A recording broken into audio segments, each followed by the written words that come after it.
Hello थ्रियन family, कैसे हो आप सभी लोग। आई होप कि आप सभी लोग बढ़िया होंगे और आप सभी लोग को बढ़िया होना भी चाहिए। तो नोवेल पसंद आ रही है? अगर आ रही है तो लाइक बटन को ठोक दो, थोड़ा थोड़ा तालियां बजा दीजिए, कमेंट कर दीजिए, थोड़ा सा अप्रिसिएट करिए। और नहीं आ रही है तो भी सुनिए, क्योंकि आगे आने लगेगी भाई। 4000 चैप्टर है। 4 सेकंड में जब लड़की पसंद आ जाती है तो 4000 चैप्टर में तुम लोग को नोवेल पसंद नहीं आएगी? हो ही नहीं सकता। तो चलो पिछले एपिसोड को मैं तुम लोगों को एक्सप्लेन करके बता देता हूँ। पिछला एपिसोड काफी ज्यादा धमाकेदार था, जहाँ हमने देखा था जोंग युआन जोयान को हार्ट अटैक देते हुए कहता है, भाई तू अब यहाँ से वापस नहीं जा पाएगा, आ तो गया है। तो विजन कहता है, अरे भाई क्या बात कर रहा है, सच सच बोल, हार्ट बीट बढ़ रही है। तो कहता है, अरे ऐसा नहीं है, लेकिन आज तक ऐसा कोई कर नहीं पाया। तो ये ठरकी कहता है, जो कोई नहीं कर पाया वो मैं करके दिखाऊंगा। और इसके बाद रात से सुबह होती है, जोयान और जोविंग जुआन घूम रहे होते, तभी एक बंदा आता है म्यूफेंग, जो कहता है, अरे ठरकी फाइट करेगा क्या? तभी जन कहता है, नेकी और पूछ पूछ हो जाए।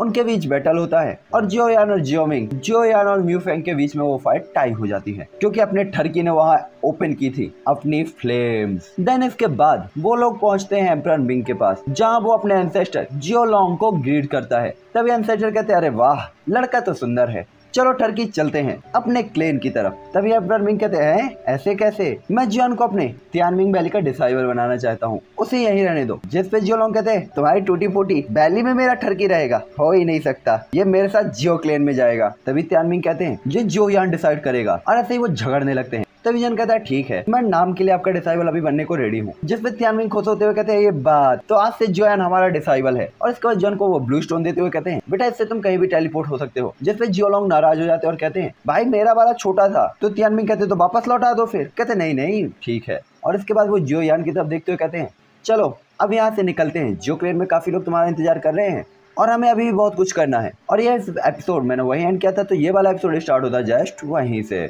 जॉन काफी रिस्पेक्टेडली एम्परर मिंग को ग्रीट करता है और उसके बाद उस क्रैक से जियोलोंग का पीछा करते हुए गायब हो जाता है। साथ ही जॉन ने फील किया था कि इस क्रैक का जो प्रेशर था वो कॉन्टिनेंट के अंदर के उस वोर्टेक्स से ज्यादा पावरफुल था। दूसरी तरफ जियोलोंग जब देखते हैं कि जोयान को स्पेस में एंटर होने के बाद कोई भी ज्यादा प्रॉब्लम नहीं हुई, तो वो भी काफी खुश होते हैं। जिसके बाद उनकी ओरिजिन को जोयान को घेर लेती है और जॉन थोड़ा सा रिलैक्स फील करता है। साथ ही जॉन की आंखों के सामने चिरपरिचित सीन दिखाई दे रहे होते हैं, पूरे आसमान में सुंदर सुंदर स्टार जो काफी एक्स्ट्राऑर्डिनरी साइन हो रहे होते हैं। जिसके बाद जॉन अपने चारों तरफ देखता है और जियोलोंग ने जॉन के ऐसे फेस एक्सप्रेशन को देखा, तो वो जोयान की तरफ देखते हुए कहते हैं, अभी अभी छोटे साथी तुमने किस फ्लेम का यूज किया था? क्योंकि जियोलोंग भी उस फ्लेम के बारे में काफी क्यूरियस थे, जिसका यूज जॉन ने फाइट के दौरान किया था। तभी जॉन कहता है, इस फ्लेम को मोस्ट पावरफुल फ्लेम कहा जाता था हमारे कॉन्टिनेंट में, और ये हमारे कॉन्टिनेंट के अंदर हेवन और अर्थ के बीच में पैदा हुई थी। साथ ही इसकी पावर के बारे में तो कुछ भी कह पाना नामुमकिन है, बस लकीली ये मुझे मिल गई। जैसे जियोलोंग जोयान की बात सुनते हैं, उनकी तो भौहें चढ़ जाती है। जिसके बाद वो डायरेक्ट जोयान के हाथ को पकड़ते हैं और अपने ओरिजिन को जॉन की बॉडी के अंदर एंटर कराते हैं। ये देखकर जॉन तुरंत कहता है, एंसेस्टर क्या कुछ गलत है? और जॉन उनकी हरकतों को देखकर थोड़ी सा हैरान हो गया था। जिसके बाद वो तुरंत कहते हैं, हेवनली फायर या स्काई फायर। बच्चे, वास्तव में तुम्हारी बॉडी के अंदर जो फ्लेम है वो इस तरीके की फ्लेम नहीं जैसे तुम अलग फ्लेम कह रहे हो, और वास्तव में उस वर्ल्ड के अंदर इतनी पावरफुल फ्लेम कैसे पैदा हो सकती है? जियोलोंग काफी सरप्राइज होते हैं और उनकी बात को सुनकर तो जोयान भी शॉक हो जाता है और शक से पूछता है, यह हेवनली फ्लेम हेवन और अर्थ के एनर्जी के कारण क्रिएट होती है, और हर जगह यही होता है कि जो पावरफुल फ्लेम्स होती हैं वो हेवन और अर्थ की ब्लेसिंग होती है और उन्हीं की एनर्जी से बनती है। तभी जियोलोंग स्माइल करते हुए कहते हैं, छोटे साथी तुम्हें पता नहीं होगा, लेकिन मैं तुम्हें बता देता हूँ, तुम्हारे बॉडी की जो ये अजीब सी आग है इसे स्काई फायर कहते हैं इस कॉन्टिनेंट में, लेकिन इसकी पावर अभी भी काफी ज्यादा कम है। ये सुनते ही जोयान की बॉडी अचानक से कांपने लगती है। जोयान को याद था इस फ्लेम की पावर डुइक्यू कॉन्टिनेंट के अंदर हेवन और अर्थ के बीच में सबसे पावरफुल थी। आखिरकार एम्परर फ्लेम थी भाई वो, लेकिन इस जगह पर इसकी पावर काफी ज्यादा सप्रेस हो गई होती है। तभी जॉन कहता है, इस फ्लेम का ओरिजिन क्या है? और जैसा कि सीनियर ने कहा, इस अजीब फ्लेम की पावर कम हो गई है, तो भी ये इतनी ज्यादा खतरनाक क्यों है? और जॉन काफी ज्यादा कंफ्यूज होता है। तभी जियोलोंग अपने हाथ को खींचते हुए कहते हैं, ये बात मैं बताता हूँ ना, सुनो ध्यान से। अगर तियान हुओ की बात करें तो यहाँ पे फ्लेम्स को तियान हुओ कहा जाता है शायद। वास्तव में यह एक फैमिली घोटाला है। जिसके बाद वो अपने आस्तीन को खींचते हैं तो उनकी बाह में काफी बड़ा जला हुआ एक निशान होता है, जो देखकर जॉन सरप्राइज होता है कि 3 स्टार डाउडी लेवल की बॉडी को कोई कैसे जला सकता है? आखिरकार इनके अंदर खुद को हील करने की स्ट्रेंथ काफी ज्यादा होती है। तभी जियोलोंग वापस से अपने कपड़े ठीक करते हुए कहते हैं, ये निशान देखो, ये तुम्हारे हाथ की इस अजीब सी फ्लेम के कारण हुआ है। हालांकि तुम्हारे हाथ की ये अजीब सी फ्लेम सिर्फ एक है और डाउडी कॉन्टिनेंट में से स्काई फायर कहते हैं, और आपके हाथ में जो स्काई फायर है वो वास्तव में वो स्काई फायर है जो जियो फैमिली में पहले स्थान पर है और पूरे कॉन्टिनेंट की टॉप 20 फ्लेम्स में से है, कैयोस होली फ्लेम। तभी जैसे जॉन ये सुनता है तो कहता है, अच्छा तभी कैओस होली फ्लेम का नाम सुनते ही जॉन थोड़ा सा सरप्राइज होते हुए कहता है, ये अलग अलग फ्लेम जब एक साथ फ्यूज हो जाती है तो इसमें फ्यूजन की कोई भी निशान नहीं दिखाई देते। लेकिन आखिरकार जॉन के हाथ में जो फ्लेम थी वो काफी सारी फ्लेमों का एक कंबाइंड फ्लेम थी जो कि एम्परर फ्लेम थी। इसलिए जॉन कहता है तो फिर मेरी ये फ्लेम्स इतने सारी फ्लेम्स में डिवाइड कैसे हो जाती है। ये सुनकर जियो लोंग कहते हैं, अरे ये तो मैं भूल ही गया, आपके हाथों की जो ये अजीब सी फ्लेम है जिसे आप हेवनली फ्लेम कहते हैं, ये डुइकी कॉन्टिनेंट में है और मुझे डर है कि ये भी शायद एक टाइप का लक है कि इसे इतने सारे पार्ट्स में डिवाइड किया गया है और इसका भी कोई ना कोई फैमिली रीजन होगा। खैर छोड़ो, पहले हम चलो सेकंड एल्डर से मिलते हैं, उसके बाद मैं तुम्हें इसके बारे में बताऊंगा। और जब जियो लोंग बोल ही रहा था कि तभी दूर से अचानक तेज लाइट साइन होती है और उस क्रैक से जो यान और जियो लोंग बाहर आ जाते हैं और अपने सामने के सीन को देखते हुए जॉन काफी सरप्राइज हो जाता है क्योंकि जॉन ने देखा था उसके पैरों के नीचे बादल घिरे हुए होते हैं। जमीन तो थी ही नहीं, उसके आसपास का नजारा काफी शानदार था और काफी सुकून देने वाला। आसपास के एटमॉस्फेयर को देखते हुए जो यान एक अजीब ही सिचुएशन में आ गया था। साथ ही उसकी बॉडी और मेंटल स्ट्रेंथ काफी ज्यादा रिलैक्स फील कर रही होती है। हालांकि तभी वो और जियो लोंग बादलों के बीच से एक शहर की तरफ जाते हैं। तभी जॉन हैरान होता है कि इतने बड़े शहर को वो अपने स्पिरिचुअल पावर से भी नहीं पहचान पाया था। तभी जियो लोंग कहते हैं, चलो छोटे साथी यहाँ से चलते हैं। ये सुनकर जियो लोंग का पीछा करना स्टार्ट कर देता है क्योंकि उसे तो घंटा रास्ता नहीं पता था। साथ ही रास्ते के आसपास जितनी भी इमारतें थी वो काफी ज्यादा सुंदर और ऊंची ऊंची होती हैं। साथ ही काफी सारे क्रिस्टल से बनी हुई होती हैं। आई मीन इसमें क्रिस्टल भी जड़े हुए होते हैं और ऐसी इमारतें जॉन ने पहले कभी नहीं देखी थी, जिससे जॉन को ऐसा लग रहा होता कि शायद डाउडी कॉन्टिनेंट का जियो क्लेन काफी ज्यादा रिच और स्ट्रॉन्ग है। तभी जियो लोंग जोयान को इन इमारतों से फैमिलियर कराते हुए कहते हैं, देख भाई वो जो नीले कलर की बिल्डिंग दिख रही है ना, वो ऑक्शन हाउस है। बगल में उसके जस्ट सामने वो फाइटिंग स्किल हॉल है। उसके पीछे 2 गली छोड़ के जाएगा तो वो है स्कूल हॉल। उससे 3 गली आगे जाकर तू राइट लेगा तो वो है एल्डर हॉल। और ऐसे ही अगल बगल जाता रहेगा तो और भी काफी सारे हॉल मिल जाएंगे। और इन सभी चीजों को सुनकर जोयान भी काफी ज्यादा शौक हो जाता है कि सिटी के सेंटर में इतनी शानदार इमारतें। साथ ही इसमें से सबसे मेन इमारत तो अभी भी जियो क्लेन का टेम्पल ही था, यानी कि मेन हॉल। हॉल के अंदर एंटर होते ही जॉन देख सकता था कि लोग काफी ज्यादा आ रहे होते हैं और काफी ज्यादा जा रहे होते हैं और काफी लग्जीरियस यहाँ पे लग रहा होता है ये सब। साथ ही जॉन इनकी बॉडी के अंदर से ब्लड लाइन पावर को फील कर सकता था, इसलिए काफी सारे क्लेन के लोग भी जो यान की तरफ देखते हैं जो कि जियो लोंग के पीछे था और एक के बाद एक अजीब तरीके से जॉन को देख रहे होते हैं कि ये कौन आ गया। कुछ लोग क्यूरियस होते हैं ये क्यों आ गया। साथ ही जॉन भी नए लोगों को देखते हुए काफी ज्यादा एक्साइटेड था। साथ ही उसे पता चला था कि वो 1000 ईयर में यहाँ पे आने वाला पहला पर्सन था। तभी एक बंदा कहता है, लेकिन ऐसा कहा जाता है कि ड्यूकिंग कॉन्टिनेंट में तो एम्परर एसेंस खत्म हो गया था, तो कोई भी बिना सोर्स एनर्जी के डाउडी पर प्रमोट कैसे हो सकता है और वो यहाँ आ कैसे सकता है। और जियो लोंग के सामने एक बंदा अचानक से काफी शक भरी तरीके से जॉन को देख रहा होता है, लेकिन उसकी पूछने की हिम्मत नहीं होती। बंदे को पता था पिट जाऊंगा। साथ ही जॉन भी इन अजीब नजरों को फील कर सकता था, इसीलिए स्माइल करता है और घंटा कोई भी भाव नहीं देता और चारों तरफ की अजीब नजरों को जॉन इग्नोर मार देता है। जिसके बाद जियो लोंग के साथ वो इस इमारत के सेंटर हॉल तक चला जाता है। साथ ही कई छोटे रास्तों से गुजरने के बाद जब वो इमारत के सेंटर हॉल में पहुंचते हैं तो ये जियो क्लेन का सबसे प्रीसियस और इम्पोर्टेंट प्लेस भी था। और जैसे ही वो हॉल में एंटर हुए तो कई पावरफुल औरे अचानक ही उनकी तरफ दौड़ते हैं, जिससे तो जॉन की आत्मा हिलने लगती है और जॉन की बॉडी से निकल के बाहर खड़े होते हुए जॉन को देखते हुए कहती है, मैं ये प्रेशर न झेल रही, मेरे बस का ना है। क्योंकि वो औरे काफी ज्यादा पावरफुल थे। मजाक कर रहा हूँ, जॉन की आत्मा जॉन की बॉडी में रहती है, बट औरे पावरफुल थे। साथ ही हॉल में कई खूबसूरत बुढ़े बैठे हुए होते हैं और इसके बाद वो जोयान को और उसके चारों तरफ देखते हुए काफी ज्यादा रिस्पेक्टेडली कहते हैं, तो ये है। तभी जॉन उनकी तरफ देखते हुए तुरंत ही कहता है, मैं जोयान सभी एंसेस्टर्स को प्रणाम करता हूँ। तभी जब ये खूबसूरत बुढ़े जॉन को देखते हैं तो बीच में बैठा हुआ एक ओल्ड मैन अचानक से स्माइल करता है और काफी पोलाइटली कहता है, अरे छोटे साथी, तुम्हें इतना पोलाइट होने की कोई जरूरत नहीं है, बस आओ और बैठ जाओ। साथ ही इन ओल्ड एल्डर का नाम जियो ली होता है और ये जियो क्लेन में एक सीनियर एल्डर थे, लेकिन ये अभी भी जियो क्लेन के फर्स्ट एल्डर नहीं थे। साथ ही जियो क्लेन के जो ओल्ड एंसेस्टर थे उनका नाम जियो याओ था। साथ ही जियो फैमिली को जियो फैमिली के इन एंसेस्टर के कारण ही जियो फैमिली कहा जाता था और उनके बगैर जियो फैमिली कभी भी इतनी कैपेबल नहीं होती कि वो इतनी रिच और इतनी पावरफुल हो पाए। मैंने कहा था ना कि उसके बाद मुझे यही नोवेल एक्सप्लेन करनी चाहिए थी। देखो इसमें जियो फैमिली भी जल्दी मिल गई और फैमिली बैकग्राउंड भी पता चल रहा है। मिस्टेक हो जाती है यार कभी कभी, बट अपनी रिबर्थ भी काफी अच्छी थी। सबसे ज्यादा अच्छी तो थी लिंग बिंग जुआन, क्या माल थी, कमाल थी वो भी। हालांकि जो याओ इन एंसेस्टर को लगभग 500 सालों से किसी ने नहीं देखा था और कोई नहीं जानता था कि वो कहाँ पे कल्टीवेट कर रहे हैं, इसलिए जियो क्लेन के बीच जियो ली सबसे बड़े थे और इसके बाद सेकेंड एल्डर और खास तौर पर जियो लोंग, उनके ऊपर ही क्लेन की सारी जिम्मेदारी होती है। हालांकि उनकी बात को सुनकर जोयान देर नहीं करता और तुरंत ही उनके सबसे नजदीक जगह पर जाकर बैठ जाता है। दूसरा पे एल्डर जियोलॉन्ग जियोली के पास जाते हैं और एल्डर जियोली के कान में कुछ फुसफुसाते हैं, जिससे जियोली के फेस तुरंत ही बदल जाते हैं और वो तुरंत ही कहते हैं ठीक है। और इसके बाद जियोलॉन्ग एल्डर जियोली के राइट साइड पे बैठ जाते हैं, जिसके बाद एल्डर जियोली कहते हैं जियो यान, मैं जियो क्लैन के ओनर के तौर पर जियो कबीले की ओर से डाउडी कॉन्टिनेंट में आपका वेलकम करता हूँ। और ऐसा कहते हुए वो स्माइल करते हैं। ये सुनकर जियोन कहता है धन्यवाद एंसेस्टर। तभी एल्डर कहते हैं छोटे साथी तुम्हें पता होना चाहिए कि तुम्हारी बॉडी में होली कैयोस फ्लेम है ना, जिसपे जॉन तुरंत ही से लाता है क्योंकि जियो क्लेन में आते वक्त रास्ते में जियो लॉन्गसो से इस चीज के बारे में कुछ जानकारी मिल गई थी। हालांकि हॉल में जब सभी एल्डर्स कैयोस होली फ्लेम का नाम सुनते हैं तो उनकी आंखें तो तुरंत ही गर्म हो जाती हैं, क्योंकि भाई कैयोस होली फ्लेम ऐसी फ्लेम थी जो किसी की भी लंका लगा सकती थी। जिसके बाद सभी एल्डर्स एक दूसरे की तरफ देखते हुए जो यान को देखते कहते हैं इसके पास है, वाओ। तभी एल्डर जियोली अचानक खड़े होते हैं और सभी एल्डर से कहते हैं चलो मुझे लगता है मुझे जियोन के साथ कुछ बात करनी पड़ेगी। तो यह सुनकर सभी लोग तुरंत ही समझ जाते हैं और जियोलॉन्ग सहित सभी जानते हैं कि ये शायद जियोन की कैयोस होली फ्लेम से रिलेटेड होने चाहिए, इसलिए वो खड़े होते हुए रिस्पेक्टेडली उन्हें ग्रीट करते हुए वहाँ से 9-2-11 हो लेते हैं। जिसके बाद हॉल में केवल जियो यान और एल्डर जियोली ही बचते हैं। जिसके बाद जियोली जियो यान के पास आते हुए कहते हैं जियो यान अब बात सीरियस है, क्या आप आपके बॉडी के अंदर कैयोस होली फ्लेम की सिचुएशन जानते हैं, जिसपे अपना टर्की सिर हिला देता है ना में, जैसे हम लोग कर देते हैं एग्जाम के टाइम पे फर्स्ट बेंच में बैठने के बाद ये पेपर तो गया नहीं आता, मतलब नहीं पता। जिसके बाद जॉन कहता है हालांकि सीनियर जियोलॉन्ग ने मुझे अभी बताया कि कैयोस होली फ्लेम और इससे रिलेटेड कुछ चीजों के बारे में, हालांकि मैं ज्यादा नहीं जानता लेकिन कैयोस होली फ्लेम के बारे में मुझे कुछ बातें पता हैं। और ऐसा कहते हुए जियोली अपने हाथ को हिलाते और उंगलियों के बीच से एक लाइट बॉल जियोयान के फोरहेड के अंदर चली जाती है। जिसके बाद हजारों साल पहले जियो क्लैन के फर्स्ट एल्डर के विश्वासघात का सीन अचानक जॉन के दिमाग में आने लगता है। और उस टाइम पे वो एल्डर कैयोस होली फ्लेम के ओनर थे और वो काफी ज्यादा सेल्फिश भी थे, वो पूरे जियो क्लैन में कब्जा करना चाहते थे। साथ ही वो कई एल्डर्स द्वारा ओपन किए गए स्पेस पोर्टल से डुई कॉन्टिनेंट में भाग गए थे और इसके बाद उन्होंने खुद को उड़ा लिया था।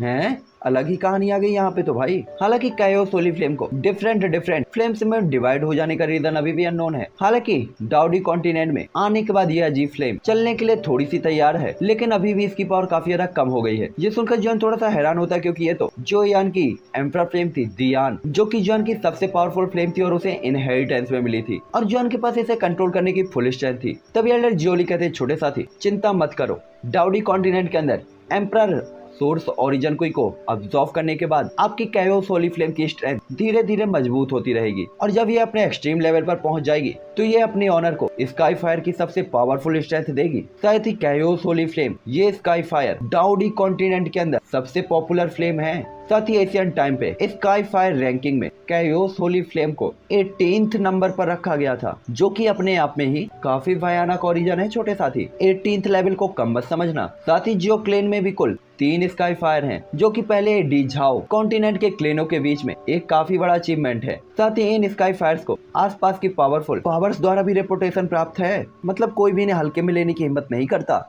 साथ ही जियो क्लेन हमेशा एक एशियन क्लेन रहा है। साथ ही कुछ छोटे मोटे क्लेन जो कि जियो क्लेन के सामने अपनी लालच रखते हैं, वो आसानी से जियो क्लेन के ऊपर अटैक नहीं कर सकते। साथ ही इन फ्लेम्स के कारण वो तावलेपन से काम लेने की भी हिम्मत नहीं करते, क्योंकि जियो क्लेन के आसपास काफी सारी फॉर्मेशंस भी हैं। साथ ही तुम्हारे पास जो कैयोस होली फ्लेम है वो जियो क्लेन की सबसे पावरफुल स्काई फायर है और इसकी जानकारी मैंने पहले ही तुम्हारे दिमाग के अंदर जबरदस्ती घुसेड़ दी है, तो पढ़ो थोड़ा। साथ ही कैयोस होली फ्लेम की जो भी इंफॉर्मेशन होती है वो जॉन के दिमाग में धीरे धीरे असेंबल हो रही होती है और जॉन की समझ में आती जा रही होती है, जिसे देखते हुए तो जॉन गहराई से हिल जाता है। जिसके बाद जॉन को लगता है कि शायद पास्ट में जियो क्लेन का सबसे बड़ा दुश्मन उसके बॉडी की ये फ्लेम ही थी। साथ ही जॉन को उम्मीद नहीं थी कि डुई कॉन्टिनेंट के अंदर जो उसने इतनी सारी हेवनली फ्लेम्स को इकट्ठा किया था वो डाउडी कॉन्टिनेंट की केवल एक फ्लेम थी, और अगर इस कॉन्टिनेंट की सभी फ्लेम्स एक साथ फ्यूज कर दी जाए तो वो किस हद तक खतरनाक होंगी। तभी जियोली स्माइल करते हुए कहते हैं ठीक है, क्योंकि अब आप इसके बारे में जानते हैं तो आपको अपने बॉडी की कैयोस होली फ्लेम के बारे में इसे खुद ही पावरफुल बनाना होगा और इसके बारे में खुद ही जानना होगा। मैं केवल ज्यादा से ज्यादा आपको गाइडेंस दे सकता हूँ, इसलिए मैं अब आपको एक ऐसी जगह पे ले जाने वाला हूँ जहाँ आपको कुछ देखना चाहिए और मुझे लगता है कि आपको इससे बहुत ज्यादा फैमिलियर भी होना चाहिए। ये सुनकर जॉन चौंक जाता है कि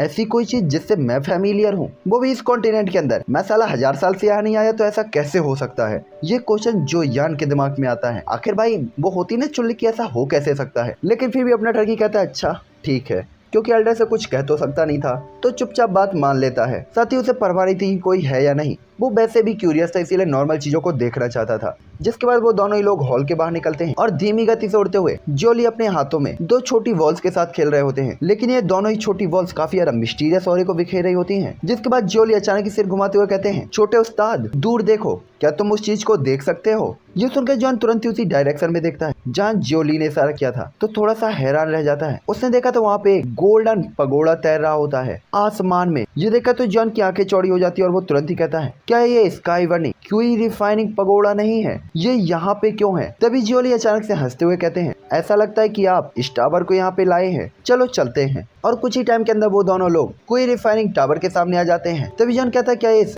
टावर के अंदर अभी भी स्पिरिचुअलिटी है? और जॉन का दिल कांपने लगता है। जिसके बाद वो सोचता है, क्या उस टाइम पे पीछे छूटी हुई जो एक न्यू फॉलिंग हार्ट फ्लेम थी, क्या वो इसमें हो सकती है? हालांकि जॉन को इसमें फॉलिंग हार्ट फ्लेम की कोई भी सांस फील नहीं हो रही होती, जिससे जॉन थोड़ा सा उलझन में होता है। साथ ही वो खुद भी नहीं समझ पा रहा था कि आखिरकार ये कोई रिफाइनिंग टावर यहाँ पे आया कैसे। जिसके बाद जॉन टावर को ध्यान से देखता है, उसकी शेप और साइज को देखता है, कलर क्वालिटी देखता है। जिसके बाद जॉन कहते हैं, ये तो बिल्कुल जनान एकेडमी का बर्निंग कोई रिफाइनिंग टावर है, ठीक वैसा ही। जिसके बाद जॉन आगे बढ़ता है और धीरे से अपने हाथ को टावर पर रखता है और जैसे ही जॉन का हाथ टावर को छूता है तो वो टावर अचानक से लाइट अप होने लगता है और हिलने लगता है और बहुत स्पीड से सिकुड़ जाता है। जिसके बाद वो इतना बड़ा टावर छोटी सी हाथ के आकार की एक चीज में बदल जाता है जो जियान के सामने तैर रही होती है। ये देखकर जियोली जो कि जोयान के पीछे खड़े हुए होते हैं वो भी थोड़ा हैरान हो जाते हैं, लेकिन वो अभी भी अपने हाथ की 2 छोटी बॉल्स के साथ खेल रहे होते हैं। बट एक चेंज अभी भी देखा जा सकता था कि उनकी सांसें काफी तेज होती हैं। तभी जॉन अपनी आंखों के सामने तैर रहे इस छोटे से टावर को देखता है और धीरे से उस छोटे से टावर को पकड़ लेता है और एक्साइटेड होते हुए कहता है,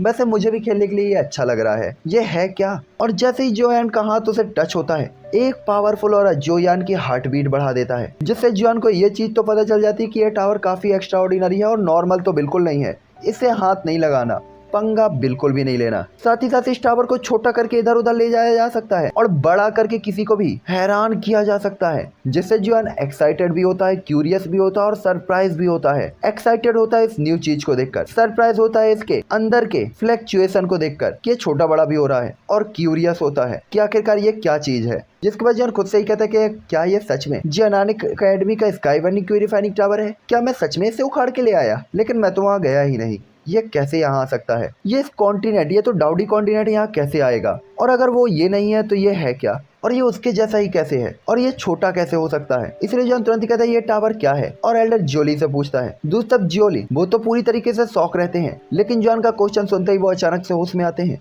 उन्हें अच्छे से आता कि जोयान और ये टावर एक ही टाइम पे इस कॉन्टिनेंट के अंदर आए थे और वे सीधा जोक्लेन में आए। साथ ही जब ये टावर यहाँ पे आया तो जोक्लेन का हर कोई एल्डर काफी हैरान हो गया था। हालांकि क्योंकि ये डुई कॉन्टिनेंट से आया था और इसके अंदर फैमिलियर और फील हो रहा होता है, इसीलिए वो सभी लोग काफी ज्यादा हैरान भी थे। हालांकि क्योंकि जोयान आ रहा था इसीलिए वो इस टावर के पास ज्यादा छेड़खानी नहीं करते। साथ ही उन्हें लगा था कि शायद ये टावर जोयान का पीछा कर रहा था, टावर जोयान का पीछा कर रहा था। उड़ता तीर हमारा ठरकी लेता है, हमें पता है, उड़ता टावर कब से लेने लग गया। तभी जॉन भी हेल्पलेस तरीके से सेल आता है और sky burning QE refining tower को देखता है, लेकिन जॉन ने फील किया था कि इस टावर का aura burning QE refining tower के जैसा तो नहीं था, इसलिए जॉन थोड़ा सा हैरान होता है। तभी जियोली स्माइल करते हुए कहते हैं, अरे इसे भूल जाओ, कंफ्यूज मत हो, ऐसा लग रहा है कि यह टावर तुम्हारी डेस्टिनी है, इसलिए तुम इसे ले सकते हो और धीरे धीरे इसके बारे में जानना सीखो। सर तुम अभी भी इस कॉन्टिनेंट के लिए पूरी तरीके से तैयार नहीं हो, इसलिए क्लेन के अंदर जाओ और तुम आराम से चैन से आराम कर सकते हो, और कुछ भी करना है तो वो भी कर सकते हो। तुम बता सकते हो तुम जो क्लेन के मेंबर हो और जो दिल में आए तुम वो कर सकते हो। जिस पे जॉन सहलाता है और तुरंत ही टावर के साथ वहाँ से गायब हो जाता है। साथ ही उसे तभी अचानक कुछ याद आता है,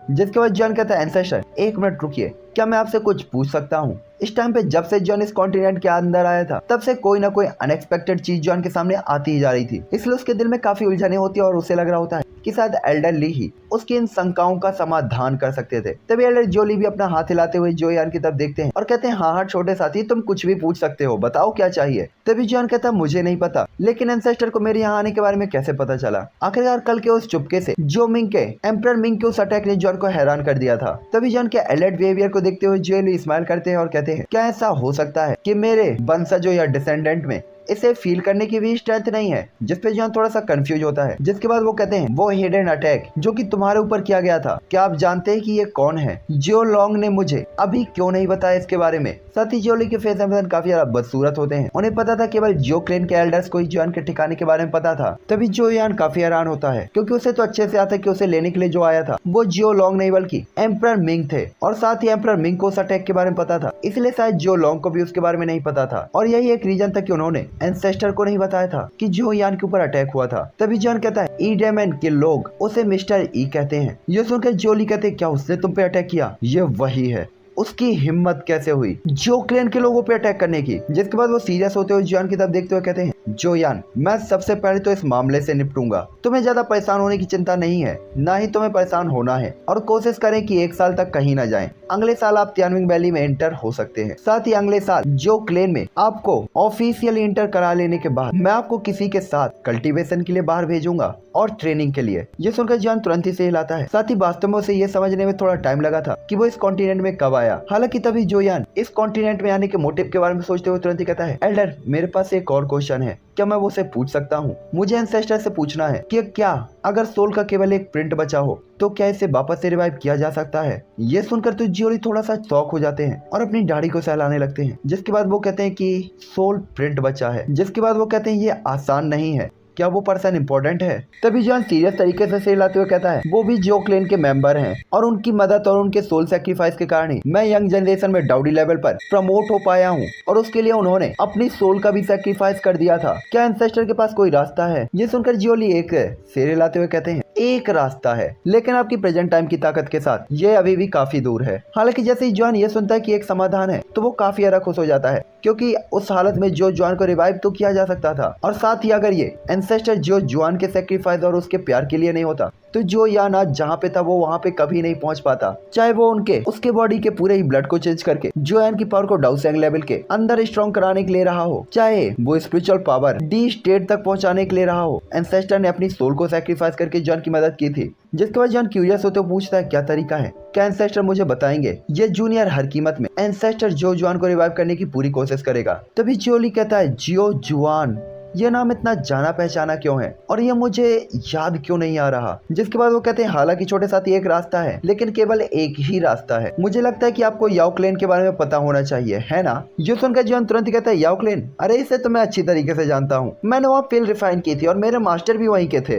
तभी जियोली कहते हैं अरे बस बस बस बस, मैं डाउडी कॉन्टिनेंट के याओ क्लेन के बारे में बात कर रहा हूँ, और यहाँ पे भी एक क्लेन मेडिसिन फील्ड को रिफाइन करता है, और बेशक केवल याओ क्लेन की मदद से ही मुझे लगता है कि आप उन्हें रिवाइव कर पाएंगे, लेकिन मुझे नहीं पता कि वे मदद करने को तैयार हैं या नहीं। लेकिन याओ क्लेन यहाँ से साउथ वेस्ट डायरेक्शन में है, और अगर आप जाने की जल्दी में हैं तो मुझे बताइए मैं आपके साथ कितने लोगों को भेज दूं? तभी जो यान कहता है इसकी कोई भी जरूरत नहीं है, धन्यवाद एंसेस्टर, मैं अपनी ताकत पर भरोसा करना चाहता हूँ। साथ ही मेरे मन में अभी भी एक स्ट्रेटजी है, इसीलिए क्लेन का मेंबर बनने के बाद ही मैं वहाँ पे जाने के बारे में सोच रहा हूँ। साथ ही जो यान ने सोचा था कि इस टाइम का फायदा उठाकर वो इस कॉन्टिनेंट और बाकी की सिचुएशन के बारे में समझेगा। तभी ये सुनकर एल्डर तुरंत कहते हैं ठीक है, तो इस मामले में मैं भी कैओस होली फ्लेम के बारे में तुम्हारी कुछ मदद करूंगा, लेकिन तुम्हें आज आराम करना चाहिए, काफी ज्यादा थक गए होगे। चलो मैं तुम्हारे रूम तक ले चलता हूँ, रूम तक छोड़ने के लिए किसी को भेजता हूँ। और ऐसा कहते वो स्माइल के साथ यान को देख रहे होते हैं और वो काफी खुश होते हैं कि जो यान यहाँ पे आ गया है। लेकिन तभी अचानक स्पेस क्रैक होता है और जो यान की आंखों के सामने एक अजीब सा रंग साइन होता है और एक एक्सट्रीमली ब्यूटीफुल बंदा वहाँ से बाहर निकलकर तुरंत ही एल्डर जियोली के सामने घुटने टेक देता है और तुरंत ही कहता है एल्डर, इंफॉर्मेशन है second Elder Phantom beast pillar की जो सील है वो काफी बुरी तरीके से कांप रही है। मुझे लगता है कि आपको चलकर देखना चाहिए और आपको सील को सपोर्ट करना होगा, मैं इसे और देर तक नहीं रोक सकता। ये सुनकर तो एल्डर ली की जो स्माइल होती है वो तुरंत ही शांत हो जाती है और वो तुरंत ही कहते हैं क्या? उनके इंप्रेशन तुरंत ही बदल जाते हैं और ऐसा लगता है कि जैसे पैरों तले जमीन गायब हो गई हो और वो वाइड में गायब हो जाते हैं। दूसरी तरफ जोयान भी तुरंत ही अपने फिगर को बढ़ाकर उनके पीछे पीछे चलने लगता है। हालांकि जॉन की पावर, स्पीड और काफी सारी चीजें इस जगह पर सप्रेस थी, लेकिन फिर भी जॉन की स्पीड अभी भी काफी ठीक थी और वो काफी स्पीड से आगे बढ़ते हुए कुछ ही सेकंडों के बाद जो क्लैन के एक्सट्रीम राइट बॉर्डर पर आ जाता है। साले डायरेक्शन होती है, कुछ डायरेक्शन बता देता। और इस छिपे हुए कॉर्नर में आसमान में कुछ बड़े पिलर खड़े हुए होते हैं, लेकिन इनमें से हर एक पिलर काफी बुरी तरीके से कांप रहा होता है और इस जगह के हिलने के कारण अनगिनत इमारतें एक के बाद एक गिरने लगती हैं, जिससे जो यान भी चौंक जाता है और अपने स्पिरिचुअल पावर को चारों तरफ बहाने लगता है। जिसके बाद लाइट की 2 रेज सामने के 2 खंभों की तरफ चली जाती हैं। साथ ही उसकी जो ओरिजिन कोई होती है वो पूरी तरीके से आसपास के एरिया को प्रोटेक्ट कर रही होती है। उसी टाइम पे जो लोग और काफी सारे एल्डर भी आगे बढ़ते हैं। तभी जॉन कहता है आखिरकार ये पिलर है क्या। साथ ही जॉन ने अपने आसपास की इमारतों को भी देखा था जो डहने की कगार पे होती हैं। इसलिए जो यान उस पिलर की तरफ बढ़ने लगता है और उसकी पावरफुल पावर इस पिलर की तरफ बढ़कर इसे रोक रही होती है हिलने से। साथ ही आसपास के जो 1 स्टार डाउडी थे वो पहले ही पीछे हट गए थे, क्योंकि वो इस पिलर के फ्लक्चुएशन को नहीं झेल पा रहे थे और केवल जो यान ही बड़ी मुश्किल से इसके सामने खड़ा हुआ होता है और काफी सारे एल्डर पहले ही इसे रोकने के लिए अपने ऑरे का यूज कर रहे होते हैं। हालांकि जो ने सख्त पावरफुल प्रेशर के आगे बढ़ना चाहता था, लेकिन उससे पहले ही जो क्लेन के कई पावरफुल एल्डर्स आगे बढ़ते हैं उनका पावरफुल ऑरा इस जगह को प्रोटेक्ट करता है। तभी जॉन कहता है इस पिलर के नीचे एक काफी पावरफुल लाइट सोर्स है और ये लाइट सोर्स एक बवंडर की तरह है जो धीरे धीरे फैलता ही जा रहा है। साथ ही जॉन इसके अंदर से काफी ज्यादा फैमिलियर और पावरफुल ऑरे को फील कर सकता था और अनगिनत खतरनाक और उम्मीद भरी नजरों के सामने जो क्लेन के उस एरिया के बड़े बड़े पिलर्स के बीच में वो वॉर्टेक्स घूमने लगता है और एनर्जी का फ्लक्चुएशन चारों तरफ फैलने लगता है। ये देखकर एल्डर तुरंत ही कहते हैं कुछ बाहर आने वाला है, सभी लोग अलर्ट रहो और माहौल तुरंत ही काफी स्ट्रेसफुल हो जाता है। साथ ही ये भीड़ ये देखने के लिए बेताब थी कि आखिरकार इसके अंदर से क्या बाहर आने वाला है। तभी अचानक गोल्डन लाइट हवा से बाहर निकलती है और सीधा ही आसमान में उड़ जाती है। उसी टाइम पे जॉन की बॉडी साइन होती है और लिटरली जो यान की बॉडी से बाहर आ जाता है और जो यान के कंधे के पास मड़राने लगता है। जिसके बाद उस गोल्डन लाइट को देखते वो हवा में बड़बड़ाते हुए कहता है 9 mysterious golden thunder dragon. Literally के वर्ड्स को सुनकर तो जो यान रुक जाता है एक टाइम के लिए और तुरंत ही कहता है 9 मिस्टीरियस गोल्डन थंडर ड्रैगन। क्या ऐसा हो सकता है कि ये स्पिरिचुअल माइंड वाला एकमात्र थंडर ड्रैगन है जैसे जो क्लेन ने 9 प्रोफाउंड थंडर के लिए इकट्ठा किया था जब मैं व्हाइट ड्रैगन के लाइटिंग पूल में था। क्या ये हो सकता है कि ये भी मेरे साथ यहाँ पे आया हो? नहीं, ऐसा नहीं होना चाहिए। जो इस टाइम पे काफी अजीब फील कर रहा होता है कि पहले स्काई बर्निंग प्यूरिफाइंग टावर, फिर 9 प्रोफाउंड गोल्डन थंडर ड्रैगन जिसकी उसने मदद की थी, वो अब आगे क्या होने वाला है और न जाने कितनी अननोन चीजें इस कॉन्टिनेंट में उसके कारण यहाँ पे आने वाली हैं। हालांकि तभी वो गोल्डन ड्रैगन आसमान से पावरफुल तरीके से साइन करते हुए घूमने लगता है और लाइटिंग की आवाज चारों तरफ घूमने लगती है। दूसरी तरफ जो अपने दिल में काफी हैरान होता है, वो कभी नहीं सोचा था उसने कि 9 प्रोफाउंड गोल्डन थंडर ड्रैगन इतने कम टाइम के अंदर डाउडी लेवल तक पहुंच जाएगा। साथ ही सभी एल्डर्स भी काफी ज्यादा हैरान होते हैं और लगभग एक ही टाइम पे चिल्लाते हैं 9 प्रोफाउंड गोल्डन थंडर ड्रैगन। और उस ड्रैगन के बाहर आते ही आसपास का पूरा एरिया कांपने लगा था और आसपास के 100 मीटर के एरिया में गोल्डन ड्रैगन को देखा जा सकता था। साथ ही थंडर ड्रैगन एक हफ्ते तक हवा में चक्कर लगाने के बाद धीरे धीरे हवा में रुक जाता है और इसके बाद जोयान की तरफ घूमते हुए उसे घूरने लगता है। तो जोयान को भी अपने दिल में ऐसे एक पुकार सी सुनाई देने लगती है और उसका फिगर अचानक ही आगे बढ़ता है और जब एल्डर जोली देखते तो उन्हें लगता है कि शायद कुछ गलत है। साथ ही वो 9 मिस्टीरियस गोल्डन थंडर ड्रैगन के ओरिजिन को जानते थे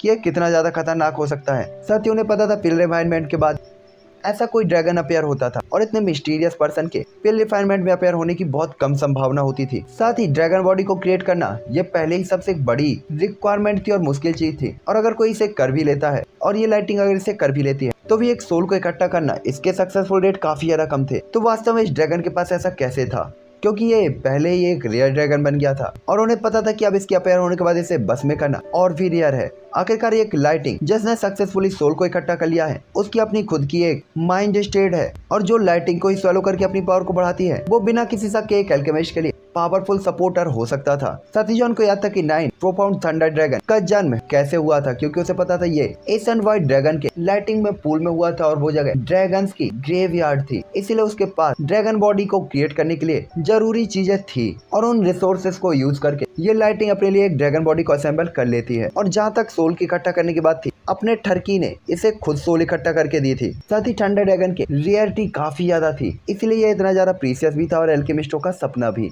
और अगर ये 9 मिस्टीरियस गोल्डन थंडर ड्रैगन बाहर दिखाई देता तो ये अनगिनत एल्केमिस्टों को अट्रैक्ट कर सकता था। तभी एल्डर जोली कहते हैं थंडर ड्रैगन सच में काफी ज्यादा पावरफुल है और अकेले जो क्लेन को छोड़ दो, मुझे डर है कि पूरे जियो कॉन्टिनेंट को बदल सकता है ये। तो भला जियो क्लेन को ये झटका कैसे नहीं दे सकता। हालांकि तभी उनके पीछे से एक ब्लैक फिगर आगे बढ़ती है और ये जोयान होता है। ये देखकर जोली क्यूरियस होते हुए जॉन को रोकना चाहते थे, लेकिन वो देख सकते थे कि जॉन पहले ही आगे उड़ चुका था और उसे रोकने का कोई भी ऑप्शन नहीं था। हालांकि थंडर ड्रैगन के पास जॉन अपने हाथों को फैलाता है और धीरे धीरे थंडर ड्रैगन के सिर पे हाथ फेरता है और कहता है मुन्ना तुम यहाँ हमारे पीछे पीछे काहे आए हो? देखो सब लोग डरे पड़े हैं। जोयान को लाइटिंग ड्रैगन के साथ इस तरीके से खेलते हुए देखकर सभी एल्डर्स की फटी पड़ी होती है। उन्हें भरोसा नहीं हो रहा था कि जोयान एक ऐसे ओरिजिन के सामने खड़ा है जो एक सेकंड में लंका लगा सकता है, वो भी पूरे जियो क्लैन की। हालांकि सबसे ज्यादा हैरान तो वो तब होते हैं जब वो थंडर ड्रैगन अपने सिर को जोयान के हाथ के खिलाफ झुकाकर काफी ज्यादा खुश होता है, जैसे उसे अपना मास्टर मिल गया हो, और वो अपने सिर को जोयान के हाथ से रगड़ने लगता है। जिसके बाद अचानक ही गोल्डन लाइट साइन होती है और वो 100 मीटर लंबा गोल्डन ड्रैगन गायब हो जाता है और एक 7-8 साल का छोटा सा लड़का धीरे धीरे जोयान के पास दिखाई देता है, जिसका चेहरा थका हुआ होता है। साथ ही इस लड़के की जो आईब्रोज होती है वो गोल्डन कलर की होती है और आंखें साइन हो रही होती हैं। साथ ही उसकी बॉडी पर गोल्डन लाइटिंग साइन हो रही होती है और ये काफी अजीब लग रहा होता है। ये देखकर तो जियो क्लैन के सभी मेंबर्स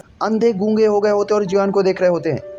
साथ ही अचानक हुए इस चेंज ने तो जोयान को भी इमोशनल कर दिया था कि वास्तव में 9 प्रोफाउंड गोल्डन थंडर ड्रैगन जिसे उसने ड्रैगन क्लैन में देखा था और अपने प्रॉफिट के लिए उसने इसकी सोल को इकट्ठा करने में मदद की थी, उसे उम्मीद नहीं थी कि वो वास्तव में उसे अपना मास्टर बना लेगा और ये इतना यंग होगा। और थंडर ड्रैगन वास्तव में उसके लिए ग्रेट युग था, ग्रेट फुल फील कर रहा था और उसके पीछे पीछे डाउडी कॉन्टिनेंट तक आ गया था। तभी एल्डर जोली कहते हैं ये जोयान, इसका लक है कैसा, ये जोयान का लक कैसा है। और इस टाइम पे जियो फैमिली के सभी मेंबर्स के भी सेम ही इंप्रेशन होते हैं। उन्हें भरोसा नहीं हो रहा था जो वो देख रहे थे। हालांकि तभी वो बच्चा जोयान के हाथ को पकड़ लेता है और जोयान से सट जाता है। दूसरी तरफ जोली एक कदम आगे बढ़ाते हुए कहते हैं जोयान बधाई हो, और एक एक करके जियो क्लैन के सभी मेंबर्स एक एक करके जॉन को बधाई देते तो जॉन स्माइल करता है और अपने हाथों से हेल्पलेस तरीके से सिर पे रखता है। वो खुद नहीं जानता था कि ये बधाई उसे दी क्यों जा रही है, आखिरकार ये उसका लौंडा थोड़ी था। साथ ही वो स्टार्टिंग में आगे बढ़ के उस बच्चे को रोकने के लिए गया था क्योंकि वो यही कर सकता था, लेकिन उसे उम्मीद नहीं थी कि उसे वास्तव में इतना बड़ा इनाम दिया जाएगा। साथ ही जॉन इन लोगों की आंखों को बर्दाश्त नहीं कर सकता था, इसीलिए वो एल्डर जोली को ग्रीट करते हुए कहता है एंसेस्टर अगर कुछ भी गलत नहीं है तुम जूनियर,